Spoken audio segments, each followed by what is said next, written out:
Assalamualaikum warahmatullahi wabarakatuh. Perkenalkan, nama saya Alima Karyani dari kelas 4 PJJE dengan NIM 062440111932. Pada kesempatan kali ini saya akan menjelaskan tentang jenis dan pengelolaan data GIS. Data spasial berupa peta, citra, dan data koordinat. Sedangkan data non-spasial itu contohnya seperti nama gedung, alamat, nomor induk, bidang, dan lain sebagainya. Data spasial merupakan data yang mempunyai informasi tentang posisi objek di permukaan bumi yang dipresentasikan dengan nilai koordinat. Data spasial yang digunakan ada dua, yaitu data raster dan data vektor. Data raster menurut Dani Gumelar 2007, model data raster adalah model data spasial yang mempunyai struktur data yang tersusun dalam bentuk matriks atau piksel dan membentuk grid. Sedangkan data vektor adalah data yang menyajikan informasi posisi poin, garis, dan poligon yang disimpan dalam bentuk koordinat X dan Y. Representasi atau titik garis area dari model data raster dan vektor. Model data raster, tingkat keakurasian model ini sangat tergantung pada ukuran piksel atau biasa disebut dengan resolusi. Karakteristik data raster. Karakteristik utama data raster adalah bahwa setiap sel atau piksel mempunyai nilai. Contohnya raster dem, pikselnya memiliki nilai ketinggian. Lokasi dalam setiap piksel didefinisikan dalam bentuk baris dan kolom, di mana di dalamnya terdapat informasi mengenai posisi. Berikut adalah contoh dari raster data model. Dan selanjutnya ada contoh dari vektor data model.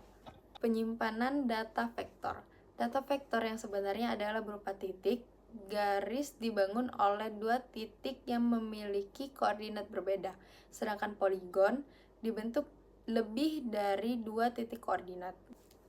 Data raster disimpan dalam suatu urutan nilai sel atau piksel, sebagai contoh 80, 74, 45, 34, dan seterusnya. Ukuran piksel menentukan bagaimana kasar atau halusnya pola atau objek yang akan direpresentasikan.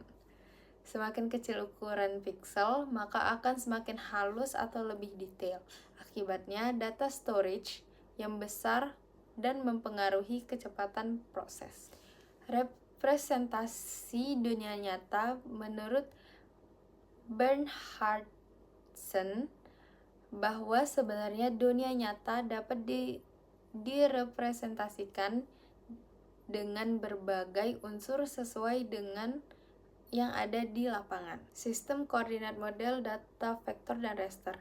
Apabila di dalam data raster memiliki suatu sistem koordinat, misalkan koordinat kartesian, maka setiap baris merupakan paralel dengan sumbu X dan kolom paralel dengan sumbu Y.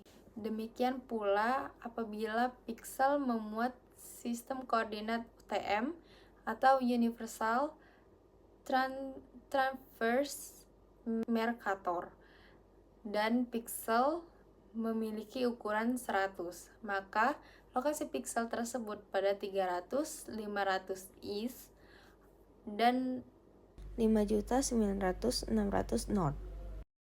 Sistem koordinat vektor berupa sumbu X dan Y. Titik perpotongan antara sumbu X dan Y menyajikan informasi koordinat. Kemungkinan bisa terjadi perselisihan antara kedua model data spasial. Hal ini dipertegas oleh Charles 1997 melalui simulasi terjadinya perpecahan antara dua buah pandangan, di mana masing-masing pandangan mencari jalannya sendiri. Representasi dunia nyata dengan model data spasial. Menurut Prahasta, menegaskan bahwa kebutuhan manusia bisa berbeda satu sama lainnya, bervariasi, dan bahkan berubah dari waktu ke waktu, sehingga Tidak ada satupun model data yang benar-benar dapat memenuhi semua kebutuhan representasi dan analisis data spasial secara sempurna.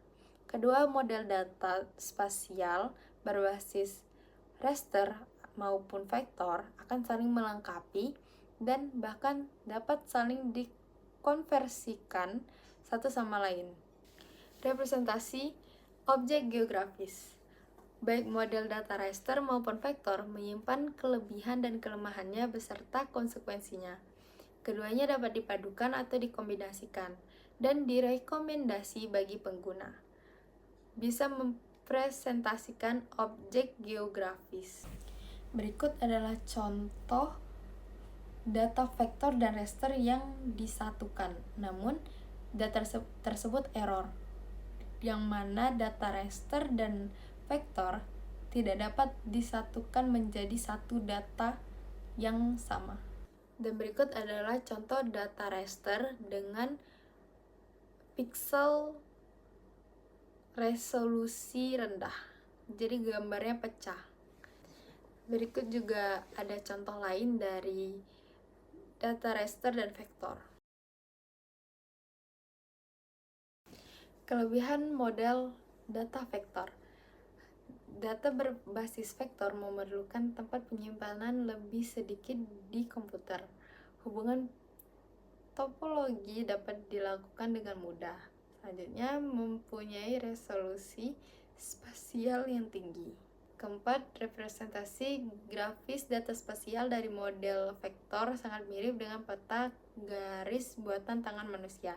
Kelima, model data vektor memiliki batas-batas yang akurat, tegas dan jelas.